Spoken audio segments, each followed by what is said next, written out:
చట్టసభల్లో ప్రజాస్వామ్యానికి పద్ధతి ప్రకారంగా సభకు నాయకుడు ముఖ్యమంత్రి, సభకు అధిపతి స్పీకర్ గారు.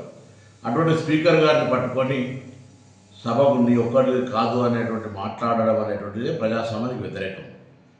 గౌరవ స్పీకర్ గారు మళ్ళీ అవకాశం ఇచ్చింది పొరపాటు కూడా అవును నీది కాదు అని మాట్లాడుతూ మళ్ళీ కనీసం నన్ను సంప్రదించలే, నన్ను కనీసం నాకు అవకాశం కూడా చెప్పుకోవడానికి అనే మాట మాట్లాడుతూ ఇవన్నీ గమనిస్తున్న పార్టీ నాయకత్వం టీఆర్ఎస్ పార్టీ కూడా ఇది జగదీశ్వర్ రెడ్డి గారు చేసింది తప్పు, స్పీకర్ గారిని సభను ఈ విధంగా మాట్లాడడం మంచిది కాదని చెప్తారని అనుకుంటే అది దానికి నిరసనగా నిన్న ధర్నా చేయడం, ఇవాళ నియోజకవర్గాల్లో ప్రజాస్వామ్యానికి వ్యతిరేకంగా ప్రవర్తించిన వాళ్ళే మళ్ళీ నిరసన చెప్తున్నారంటే ఇది పూర్తిగా హాస్యాస్పదం.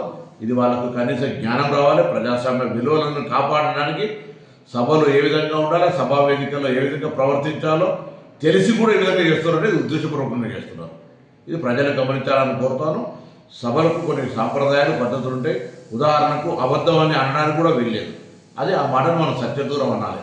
ఇట్లా కొన్ని శాసనసభలో కొన్ని అంశాలు ఉన్నటువంటి పరిస్థితుల్లో సభకు అధిపతి, సభని ఒక్కడదా అంటే ఎస్ శాసనసభకు అధిపతి అనే పదం దానిలోనే అర్థం కనబడుతుంటే కూడా దాని మీద తిరిగి మళ్ళీ ఒక దళితుడు కాబట్టి ఆ విధంగా వ్యవహరించడం అనేటువంటి మాట మాట్లాడతారు.